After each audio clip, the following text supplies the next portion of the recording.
계속 우리가 이제 믿음이라는 주제로 이제 함께 은혜를 나누고 있는데요.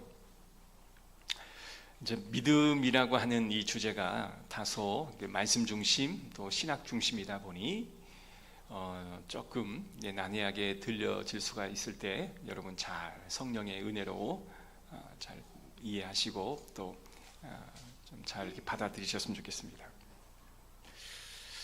지난주 우리가 나누었던 말씀은 믿음은 바라는 것들의 실체요 보이지 않는 것들의 증거다라고 하는 말씀을 함께 나누었습니다. 자, 오늘은 이 믿음대로 살았던 그 믿음의 영웅들에 대한 이야기를 우리가 함께 나눠볼 텐데요. 오늘은 그 인물이 바로 아벨이라고 하는 인물입니다.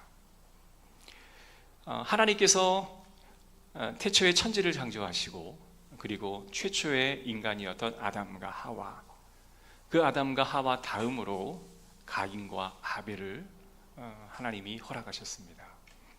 아담과 하와가 낳은 첫 번째 인류이죠. 어찌 보면 가인과 아벨은 에덴 동산에 살아보지 못했던, 그죠? 어떻게 보면 세상 가운데 던져진 그러한 최초의 사람이 아닐까 싶은데, 이 네 명의 사람들 중에 성경에는 가장 믿음의 영웅, 그러니까 신앙의 믿음의 영웅의 목록의 첫 번째로 올릴 만한 사람을 아벨이라고 말하고 있어요. 우리 같으면 아담이 들어가야 되지 않겠습니까? 그런데 아담은 죄를 범했어요. 선악과를 먹음으로 모든 인류의 원죄를 이렇게 부여해 준 그런 죄를 범했기 때문에 믿음의 영웅이다라고 말하기에는 좀 부족함이 있지만, 아벨은 믿음의 영웅이다, 믿음으로 의롭다 하심을 얻은 첫 번째 증거가 된 사람이 바로 아벨입니다. 여러분, 믿음을 우리가 가지고 있다고 해서 이 세상에서 모두 다 우리는 안녕하고 승리하는 것이 아닐 수 있다라는 것을 보여준 사례가 바로 아벨입니다. 믿음이 있지만 고난도 받을 수가 있고, 믿음이 있지만 어려움에 처할 수도 있다라는 것을 보여주는 그런 예이죠. 그런데 왜 성경은 이 아벨을 믿음의 첫 번째 인물로 꼽고 있냐면, 또한 이 아벨을 통해서 뭘 보여주고 싶었냐면 바로 예수 그리스도를 보여주고자 했던 것이죠. 아무 죄가 없지만, 그죠? 아무런 잘못이 없지만 고난을 당하고 죽임을 당한 분이 바로 예수님이십니다. 아벨은 아담의 원죄가 있긴 하지만 사실 그가 원죄 외에는 어찌 보면 그가 하나님 앞에 온전한 제사를 드렸을 뿐인데 가인에 의해 죽임을 당하고, 또 어찌 보면 세상의 눈으로 보면 비참한 최후를 맞이했다 하지만 예수 그리스도의 그러한 모형으로 상징으로 이 아벨을 보여주심으로 우리에게 예수님을 소개하고 싶었던 그 저자의 마음이 그 안에 담겨 있습니다. 그래서 아벨은 예수님의 모형으로 보여주는 인물이다 라고 기억하시면 좋을 것 같아요. 자, 그러면 왜 아벨을 이렇게 믿음의 사람으로 꼽냐면, 아벨은 믿음의 제사를 드렸기 때문에 그렇습니다. 히브리서 기자가 믿음으로 가인보다 더 나은 예배를 이 아벨이 드렸다라고 말하고 있는데요. 자, 창세기 4장 3절과 5절의 말씀을 한번 제가 읽어드리겠습니다.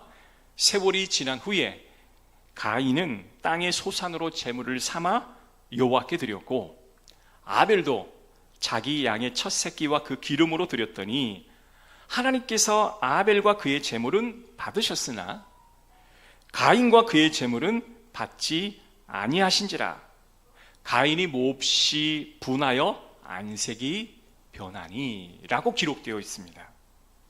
여러분, 자녀가 태어나면 부모 마음에는 기대감이라는 것이 생겨요. 이 자녀를 통해서 내가 이제는 새로운 출발, 내가 좀 이제는 이전과는 달리 새로운 마음과 새로운 각오로 내가 이 세상을 살아야 되겠다라는 마음을 갖게 하는 것이 자녀의 어떤 순기능이 아닐까 싶습니다. 가인과 아벨의 태어남은 아담과 하와에게는요, 큰 기대감이 있었고 이전보다는 좀 다른 삶의 태도와 신앙의 자세로 세상을 살아가야 할 것을 이 가인과 아벨의 탄생으로, 태어남으로 이 아담과 하와가 생각했던 것이 아니었을까 싶습니다. 그런데 그 중에 한 명은 잘 되고 그 중에 한 명은 잘 못 되었어요. 그런데 그 잘됨과 잘 못됨의 기준이 뭐냐? 예배였습니다. 예배. 모든 사람들이요, 자녀가 잘 되기를 바라는 마음은 다 한결같을 것입니다. 구순이 되는 부모님들이 육순이 이제 넘어버린 자녀의 잘됨을 바라는 것은 모든 부모들의 동일한 마음이 아니겠습니까? 그런데 그 자녀의 잘됨과 못됨의 그 기준은 바로 예배다라고 성경은 우리에게 말해주고 있어요. 그래서 우리의 자녀에게 예배에 성공하면 그의 삶이 성공하는 것이고, 예배에 실패하면 그의 삶이 곧 실패한다라는 공식을 꼭 알려줄 필요가 부모에게 있습니다. 그래서 어리다고 자녀가 예배를 드리지 않아서도 안 되고, 또한 어떠한 상황에 있다 해서도 예배를 드리지 않는 것은 하나님이 원치 않는 것이다 라고 반드시 부모는 가르쳐 주어야 하는 것입니다. 여러분의 삶에, 또한 여러분의 자녀의 삶이 좀 어려워도요, 예배 생활을 잘 하면 하나님이 그의 인생을 축복하시고 이끌어 가실 줄을 여러분 믿으셔야 합니다. 예배의 성공은 반드시 승리의 길로 귀결되는 거예요. 여러분, 이것은 하나님께서 이 아벨의 제사를 통해서 우리에게 알려주신 첫 번째 가르침입니다. 그래서 우리가 인생의 어려움이 시작될 때 다른 것을 세우려 하지 마시고 가장 먼저 세워야 할 것은 바로 예배 드림입니다. 그래야 예배가 회복되면 성공하고, 예배가 회복되면 모든 무너졌던 것들이 다시금 세워지기 시작하는데 여러분, 놀라운 기적들을 체험하게 되실 거예요. 자, 그렇다면 하나님은 가인의 예배를 받지 않으시고 아벨의 예배를 왜 받으셨는가? 하나님은 아벨의 예배만을 받으셨어요. 자, 그런데 아벨의 예배만을 받으셨던 그 이유는 하나님의 기준에 합당한 예배를 아벨이 드렸기 때문입니다. 자, 그렇다면 이렇게 생각할 수 있을 거예요. 어떻게 하나님이 가인의 예배는 받지 않으셨는가? 라는 질문을 드릴 수가 있겠죠. 레위기 9장 24절에 보면 불이 여호와 앞에서 나와 제단 위에 번제물을 기름을 사른지라 온 백성이 이를 보고 소리 지르며 엎드리니라. 자, 하나님 앞에 제사를 드렸을 때 그 제사가 하나님이 받으셨다라는 증거로 어떻게 할 수 있냐면 불이 내려와 그 제단을 어때요? 불살랐어요. 하나님 앞에 솔로몬이 성전을 완공한 이후에 번제를 드렸을 때 하늘에서 불이 내려와 그 번제의 제물을 다 태워 가져갑니다. 그리고 엘리야가 아세라 바알 선지자 850명의 일 대결해서 이 바알의 선지자들이 쌓은 제단에는 불이 내리지 않고 엘리야가 쌓은 그 제단의 제물은 하나님이 불이 내려서 다 가져가신 바 되었다라는 거예요. 가인과 아벨의 예배를 하나님 앞에 올려드렸을 때 가인의 제물은 가만히 놔두고 아벨의 제물에만 하늘에 불이 내려와 그 제물을 하나님이 연락하셨다라는 것입니다. 자, 그렇다면 가인의 예배와 아벨의 예배의 차이는 과연 무엇이었을까를 우리가 아는 것이 굉장히 중요하겠죠. 이 부분은 여러 번 설교를 여러분 들어보셔서 잘 아시겠지만 한번 정리하는 시간을 갖기를 바랍니다.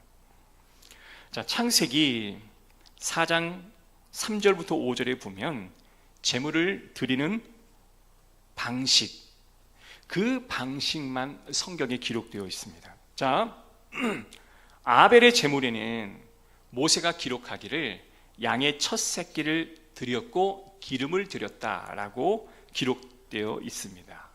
그리고 가인의 제사는 그게 없어요. 자, 창세기, 출애굽기, 레위기, 민수기, 신명기를 썼던 이 모세는요, 바로 그 모세오경을 기록했던 사람이 바로 모세고, 이 모세오경에 읽는 자는 출애굽했던 이스라엘 백성들이었습니다. 그런데 이 말씀, 출애굽기, 레위기의 첫 것은 하나님의 것이다 라고 말씀하여서 하나님은 백성들이 드리는 첫 것을 받기를 원하셨습니다. 그래서 저도 그렇고 여러분도 그렇고 우리가 이제 직장을 가게 되면 첫 사례비를 받고 첫 월급을 받지 않습니까? 그거를 저도 하나님 앞에 드리고 우리 자녀도 이제 하나님 앞에 드렸는데, 하나님께서는 첫 것을 받기를 원하시는 거예요. 그러니까 처음 것을 받으시면 너의 전부를 받았다. 그래서 첫 것 드리기가 사실은 굉장히 어렵잖아요, 그죠? 열심히 일하고 노력해서 얻은 첫 것인데 부모님 뭐 또 사줘야 되고 이웃들에게 용돈도 줘야 되는데 그거 필요 없이 하나님께 온전히 드리는 것, 이건 처음이에요, 처음. 그죠? 여러분 꼭 한번 해보시기 바랍니다. 하나님은 첫 것을 받기를 원하셔요. 아멘. 그리고 기름을 받았다라고 하는 것은 뭐냐? 최고의 것을 드리는 거예요. 지금은 사람들이 기름을 잘 먹지 않지만 기름은 최고의 것이라는 것을 상징하는 겁니다. 하나님께서는 아벨을 통해서 양의 첫 새끼, 첫 것을 드리는 유일성과 기름, 최고의 것을 하나님은 받으셨다라는 거예요. 그러니까 아벨이 드린 제물을 보면 하나님이 내 것이라 한 것의 첫 것, 유일성, 그리고 최고의 것, 그것을 하나님이 받으셨다라고 우리는 믿는 거죠. 자, 그러나 가인은 그가 농사를 짓고 있었기 때문에 곡식을 드려야 했습니다. 그런데 가인의 제물에는 첫 곡식이라고 하는 그런 내용이 담겨 있지가 않아요. 그래서 대충 곡식을 추수여서 하나님 앞에 드렸다. 여러분, 이 차이의 원리를 성경은 우리에게 알려주고 있습니다. 즉, 가인은 자신의 가장 좋은 것, 유일한 것, 최고의 것을 드리기보다는 그렇지 않는 마음의 자세로 여호와 하나님 앞에 예배를 올려드렸다라고 우리는 해석할 수가 있다라는 것입니다. 그래서 예배의 가장 좋은 자세는 바로 아벨이 드리는 제사, 그리고 아벨의 마음이 최고였다라고 성경은 기록하고 있어요. 여러분, 제사의 핵심은 뭘까요? 드림입니다. 자, 드림이라고 하는 것은 내가 여호와 하나님 앞에 올려드리는 거예요. 받는 게 아니라는 거예요. 먼저 올려드리는 겁니다. 그러나 많은 사람들은 어떻게 생각해요? 예배는 내가 받는 것이다 라고 생각을 합니다. 그래서 혹여 많은 사람들이 일주일 동안 내가 너무 힘들었는데 목사님 말씀을 통해 좀 위로 좀 받고 싶습니다. 근데 목사님 말씀을 들으면 위로가 되는 게 아니라 야단만 엄청 맞고 가는 것 같은 느낌이 듭니다 라고 말하는 사람들이 간혹 있는데, 그건 예배에 대한 자세가 잘못되어 있는 거예요. 예배는 내가 받는 것보다 먼저 하나님 앞에 올려드리는 거예요. 하나님께 내가 나의 모든 것을 바쳐 드리는 것이 바로 예물입니다. 그것이 담겨 있는 것이 바로 제물이고, 레위기에서는 그 제물을 뭐라고 말하냐? 희생 제물이다 라고 규정하고 있습니다. 자, 희생 제물이라 하는 것은 뭐냐? 그 제물 안에 내 마음의 희생이 담겨 있는 제물을 주님 앞에 올려드린다 라는 그런 의미가 있는 거예요. 그래서 믿음으로 예배를 드린다라는 것은 내 온 마음을 다하여 하나님 앞에 예배를 올려드리고 내 최고의 것, 내 유일한 것을 제물로 하나님 앞에 올려드린다라는 말의 의미가 그 안에 담겨 있는 거예요. 그래서 여러분들이 오늘 예배를 드리기 위하여 사모하는 마음으로, 예배를 참석하기 위해서 멀리서부터 사모하는 마음으로 오셨다면 하나님이 그 행위 그 자체를 영광 받으신 줄로 믿습니다. 그리고 여러분이 담겨 있는 그 예물 봉투에 담겨 있는 그곳에 여러분의 진심 어린 하나님에 대한 사랑의 마음이 그 안에 담겨 있다면 하나님이 그 예배를 받으셨을까요? 안 받으셨을까요? 이미 받으신 거예요. 아멘. 그래서 그렇게 온전한 예배를 올려드리는 자에게 하나님이 주실 것은 뭐예요? 하늘의 은혜입니다. 그래서 내가 온전한 예배를 주님 앞에 올려드리고 나서 우리가 간절히 사모하는 것은 하나님의 은혜이니 예배를 마치고 돌아갈 때 그 은혜가 내 마음에 수북이 적셔져 너무나 기쁜 마음으로 예배당을 나가게 되는 거예요. 이러한 영적인 체험이 늘 여러분 가운데 반복적으로 이루어지기를 주의 이름으로 축복합니다. 자, 여기서 예배를 드리는데 나의 최상의 것을 하나님 앞에 드린다 할 때 이 드린다라는 이 뜻이 어떤 거냐면 주의 깊게 살펴보다라는 그 뜻인데요. 하나님께서 우리의 예배를요 주의 깊게 살펴보셔요. 여러분들이 이 자리에 앉아서 하나님 앞에 온전한 예배를 드리고 있는 그 마음의 중심이 뭔지를 살펴보신다라고 하는 겁니다. 온전히 드린다라고 할 때 주의 깊게 살핀 우리의 마음도 살펴서 우리가 하나님 앞에 드려야겠지만 하나님께서도 우리의 마음을 살피시는 거예요. 그래서 그 예배를 하나님이 받으시고 그 받으심의 결과가 뭐라고요? 은혜가 내려지는 거예요. 할렐루야. 그래서 우리는 은혜 받았다라고 하면 내 생각과 동일한 말씀을 목사님이 해주셨다, 그래서 기분이 좋아요, 그래서 은혜 받았다라고 말하는 것이 아니라 말로 형용할 수 없는 잔잔한 감동들, 내 안에 있는 기쁨들, 내 속에서부터 흘러나오는 그런 평안들이 내 안에 늘 넘쳐나는 거예요. 그래서 여러분 은혜 받았습니다 라고 말할 때 내 생각과 동일한 말을 목사님이 해주셨고 내 가치관과 동일한 가치관을 목사님이 해주셨기 때문에 은혜 받았다라고 말씀하면 절대 안 되고요. 은혜 받았다라고 할 때 여러분의 마음속에는 샬롬의 그 기쁨이 넘쳐나고 있어야 하는 거예요. 목사님 뭔가 모르게 오늘은 은혜가 흠뻑 젖었습니다 라고 말할 때 그런 은혜가 저와 여러분 가운데 있기를 주의 이름으로 축복합니다. 그래서 하나님은요 과부가 드렸던 2렙돈, 지금으로 말하면 2,000원도 되지 않는 아주 작은 돈이지만 하나님은 주의 깊게 살피셨어요. 그가 드릴 때에 그 드림의 마음이 어떠했는지, 그 예물이 비록 작지만 그 예물이 그 여의 최상의 것, 최고의 것인 것을 하나님이 살피셔서 받으셨고 영광을 하나님 받으셨기에 그에게 기쁨의 은혜로 내려주신 줄로 믿습니다. 그래서 이처럼 아벨의 재물, 그리고 아벨과 그의 재물을 하나님이 기꺼이 받으셨고 그의 믿음을 받으셨다라는 말이 그의 마음도 받으셨다, 그의 재물도 받으셨다, 그의 모든 행위를 다 받으셨다라고 하는 말씀이에요. 여러분, 오늘날의 예배는 하나님 중심이라기보다는 청중의 중심으로 예배가 점점 흘러가고 있는 추세입니다. 그래서 성도들의 입맛에 맞는 예배, 또 성도들이 감격해하는 그런 찬양들, 그리고 성도들의 마음을 움직일 수 있을 만한 어떠한 멘트들, 이러한 것들이 굉장히 기술적으로 발달되어 있는 현재 예배가 아닌가 싶습니다.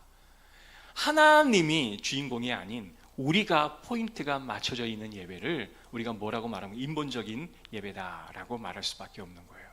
오직 여호와 하나님 한 분만이 우리 예배를 받으실 하나님이신 줄로 믿습니다. 그 마음으로 여러분 오셔야 돼요. 그래서 내가 아무리 피곤하고 아무리 힘들고 아무리 정신적으로 내가 다운이 되어 있어도 오늘의 예배의 주인공은 누구예요? 하나님이에요. 사람이 아니에요. 사람이 될 수가 없어요. 어느 한 사람이 될 수가 없다라는 거예요. 우리의 모든 관심은 다 여호와 하나님 한 분밖에 없는 거예요. 그리고 나서 성도의 교제의 시간에 하나님이 주신 그 사랑으로 성도에게 사랑을 나누는 것이죠. 그죠? 성도 한 사람 한 사람이 주인공이 될 수가 없다라는 거예요.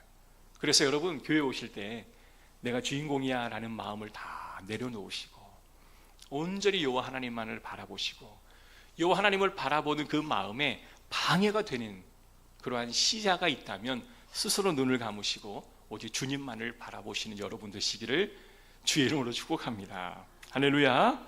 이게 하나님이 들으실 만한 예배예요. 그러니까 아벨의 예배는 한마디로 말하면 겉과 속이 동일한 예배였다. 가인은 겉으로는 온전한 예배를 드린 것 같았지만 속은 그렇지 않았다라고 볼 수 있는 예배였습니다.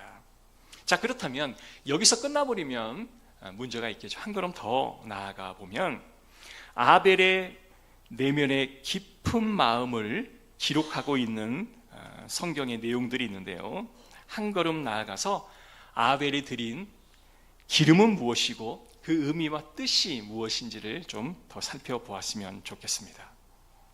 자, 아벨이 양을 드릴 때 더불어 기름도 드렸습니다. 자, 기름을 드린다라고 할 때 양을 죽여요. 그리고 각을 뜹니다. 창자는 다 내서 씻고 각을 떠서 기름과 분리하여 그 모든 것을 하나님 앞에 온전히 불살라 드리는 겁니다. 그렇다면 먼저 뭘 해야 돼요? 양을 잡아야 하는 거예요. 자, 양을 잡으면 반드시 피가 흘려지게 되어 있습니다. 짐승을 죽여 드리는 제사, 그 제사를 희생 제사라고 드리는 거예요. 자, 좀 전에 우리가 희생 제물이다라고 말했던 것처럼 구약은 희생 제사예요. 아니, 죄는 내가 지었어요. 죄는 우리가 지었어요. 그런데 누가 죽어요? 짐승이 나 대신에 죽는 것을 말하고 있는 거예요. 그래서 아벨의 제사는 희생 제사를 통해서 무엇을 우리에게 말하고 있냐면 앞으로 올 메시아, 메시아께서 이 땅에 오셔서 우리 죄를 위해 대신 피를 흘리시고 죽으신다라고 하는 사실을 우리에게 알려주고 있는 것이 바로 아벨의 제사가 주는 오실 예수 그리스도의 암시, 그 항목, 그 대상인 줄로 믿습니다.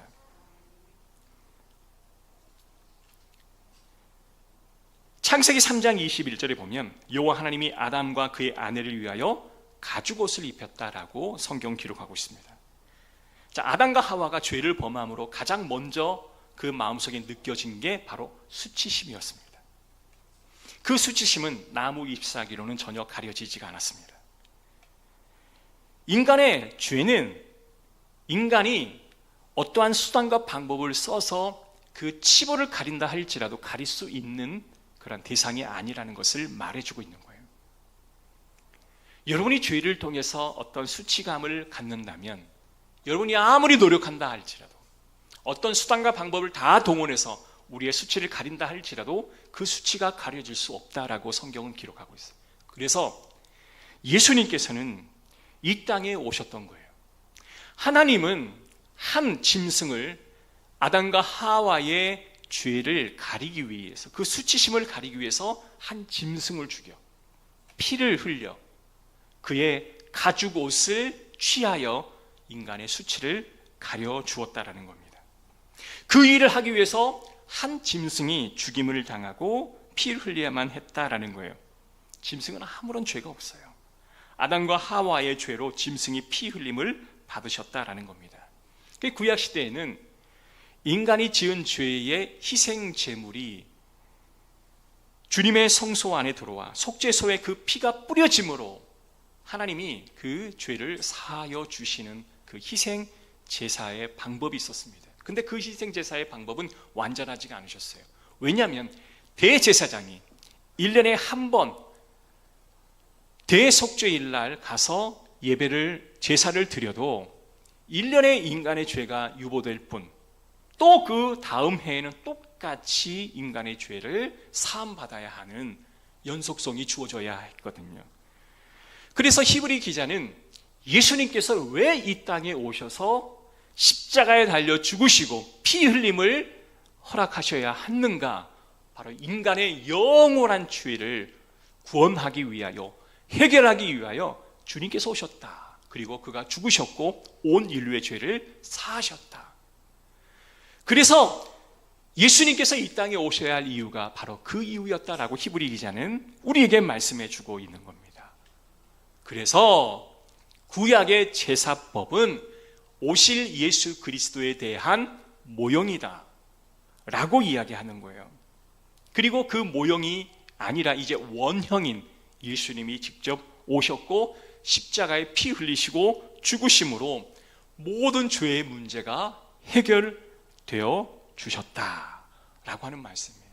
사랑하는 성도 여러분, 이 죄의 문제는 예수님이 죽으심으로, 구약의 짐승의 피 흘림으로, 단 한 번의 희생 제사의 죽으심으로 이제는 죄로 인하여 고통당하지 않게 되었다. 이게 바로 성경의 기록인 거예요. 사랑하는 성도 여러분, 이제 본문을 통해서 우리가 알 수 있는 것은 뭐냐?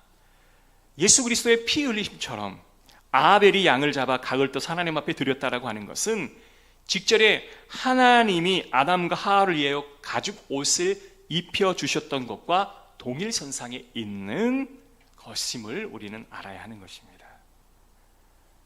아담과 하와가 죄의 문제를 해결하기 위해 가죽 옷을 입히셨던 것처럼 아벨이 잡은 양, 아벨을 믿었어요.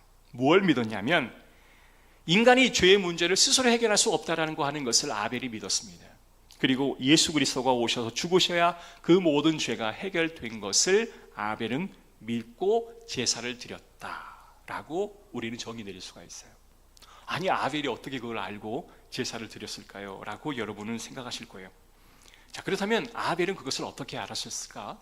우리가 상식적으로 한번 생각해 본다면, 자, 아담과 하와는 에덴 동산에 쫓겨난 이후에 자녀인 가인과 아벨을 낳았습니다. 그리고 가인과 아벨과 함께 동일하게 하나님 앞에 예배를 올려드렸을 것입니다. 자, 어떻게 제사 드림을 그가 알았을까요? 하나님이 가인과 아벨에게 알려주셨고 아담과 하와에게도 당연히 알려주셨을 거예요. 자, 출애굽기 19장에 보면 모세가 시내산에 하나님 앞에 계명을 받으러 나아갔을 때 하나님께서는요, 계명과 제사법에 대해서 아주 자세히 알려주셨습니다.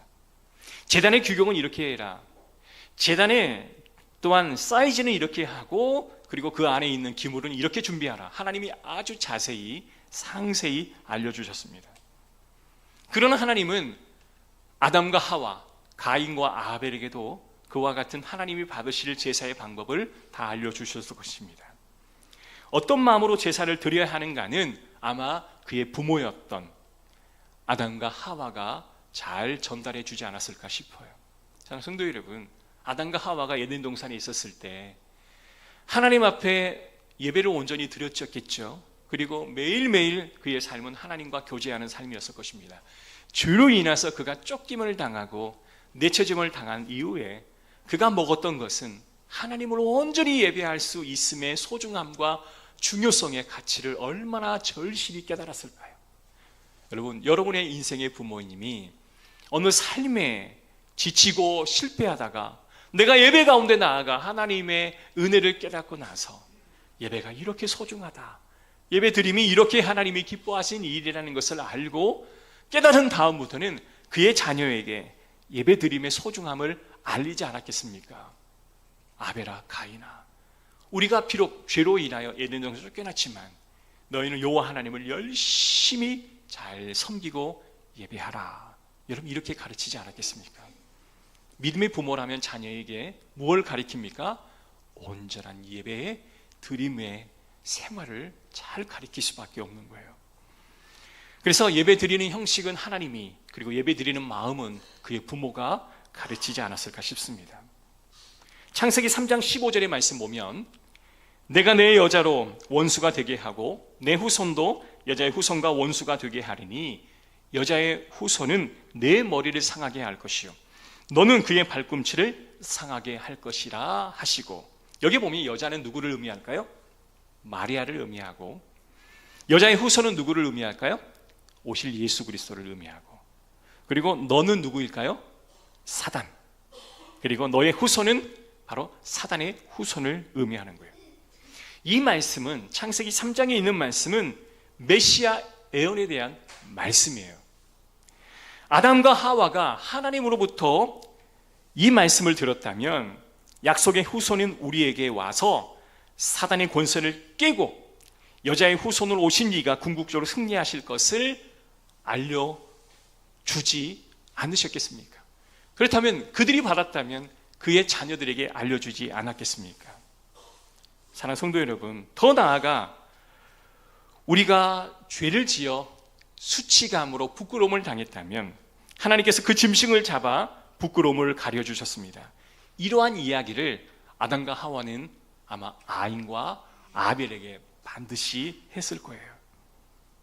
그러면서 당연히 부모가 너희는 하나님 앞에 예배를 잘 드려야 한다라고 가르쳤던 거죠.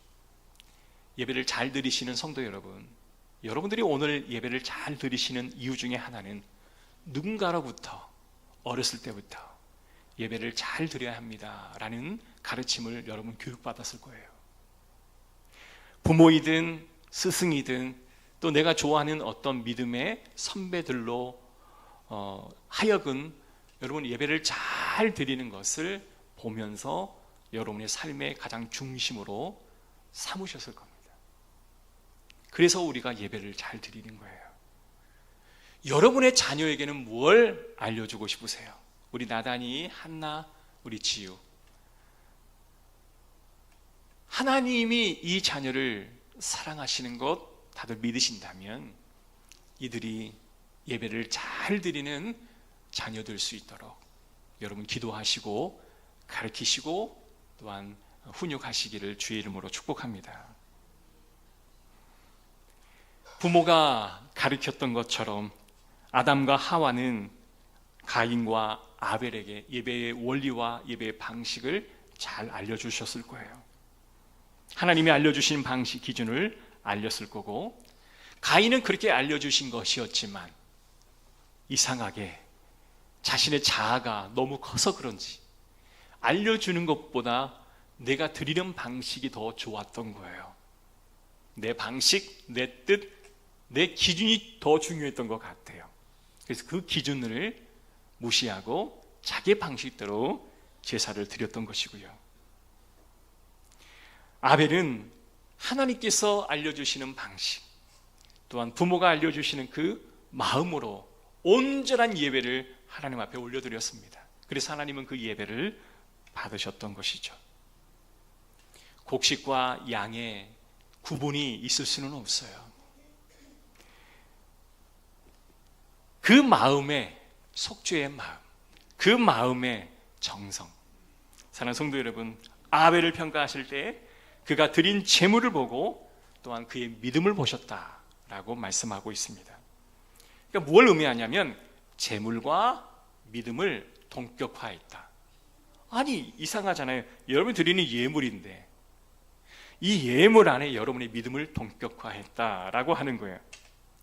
아벨은 장차 오실 예수 그리스도를 믿는 믿음으로 올려드렸고, 하나님은 그 제물을 통해서 아벨을 믿음으로 받으셨다라고 하는 것이 바로 히브리 기자가 우리에게 해주고 싶었던 말씀이에요. 여러분, 우리의 제물이 오실 예수 그리스도, 이미 오셨던 예수 그리스도를 사랑하는 그 마음으로 드려지는 예물 되기를 주의 이름으로 축복합니다. 믿음의 가장 중요한 본질은 뭐냐? 예수를 믿는다고 할 때 그 본질은 뭐냐? 예수님을 믿고 구원을 받는다.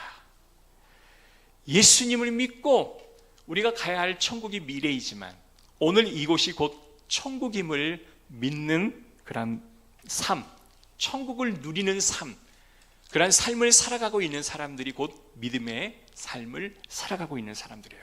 그래서 히브리서 11장 1절에 보면 선진들이 믿음으로 증거를 받았다고 하는데, 믿음은 예수 그리스도의 구원을 얻는 역할을 한다.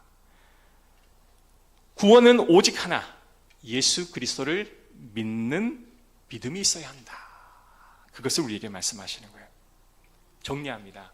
성경은 하나님의 말씀임을 믿고 성경의 모든 말씀이 하나님의 말씀, 하나님으로부터 나온 말씀임을 믿는 것이다. 이게 히브리 기자의 주장인데요.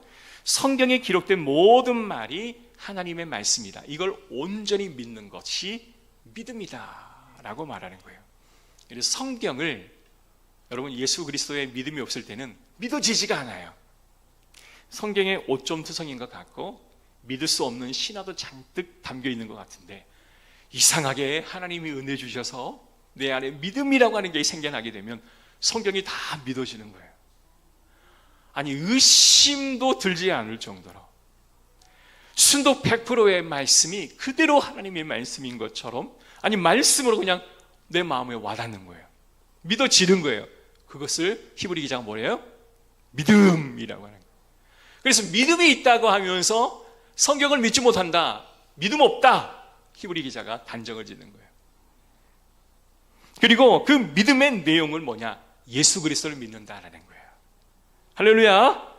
그래서 성경을 믿는 것, 그리고 그 성경 안에 말씀하시는 예수 그리스도를 믿는 것, 이 두 가지를 믿는 것이 곧 믿음이다라는 거예요. 그래서 예수를 믿는다고 하는 것은 예수 그리스도께서 이루신 모든 공로를 통해 우리가 구원을 받았습니다라는 사실을 내가 수용하고 받아들이고 믿는 것, 그것이 바로 믿음이다라는 거예요. 사랑하는 성도 여러분, 그러면 전에도 말했잖아요. 아니 구약은 믿음이 없는데 어떻게 믿습니까? 아닙니다. 예수님이 없는데 어떻게 믿습니까? 아니에요. 구약도 오실 예수 그리스도가 그 안에 다 내포되어 있기에, 오실 예수 그리스도를 이미 다 성경에 암시해 주고 계셨기에, 아벨은 오실 예수 그리스도를 믿는 믿음으로 하나님 앞에 예배를 올려드렸고 하나님 앞에 제물을 올려드렸기에 그 제물이 하나님이 받으시는 거다. 그러니까 가장 중요한 건 뭐예요? 예수 그리스도예요. 아벨도 예수 그리스도를 믿음으로 하나님 앞에 구원을 받았고, 오늘을 사는 저와 여러분도 예수 그리스도를 믿는 믿음으로 구원을 받고 우리가 죄 사함을 받는 거예요. 여러분, 아벨은 믿고 제물로 드려진 예물을 하나님이 받으셨습니다. 그리고 그 믿음의 본대로 오늘 우리는 예배를 올려드리고 있습니다. 저는 여러분을 보면서 한 가지 기쁜 것은, 여러분이 마음을 다하여 정성스럽게 드리는 예배인 것을 제가 아니까 저도 기쁜 거예요. 여러분 그런 예배 드리고 계시죠? 그래서 너는 너무 행복하고 너무 기뻐요. 여러분 그 온전한 예배, 그 예배를 하나님이 받으실 만한 예배를 우리가 다 드리기를 사모하는 마음으로 우리가 함께 예배 생활을 했었으면 좋겠습니다. 여러분 어린이날입니다. 우리 자녀에게 꼭 줘야 할 선물이 있다면 온전한 예배 드림에 아름다운 본을 보이는 그 선물이 최고의 선물이고, 그 자녀가 성장해서 온전한 예배를 드림으로 하나님의 축복받고 행복한 삶을 살아본 이후에 또 그 자녀에게도 아름다운 예배 올려드림을 훈육할 수 있는 상황이 된다면, 여러분 이 아름다운 복이 계속 대를 이어갈 줄로 믿습니다. 그것이 최고의 축복인 것을 우리가 믿어야 합니다. 기도합시다. 하나님 감사합니다.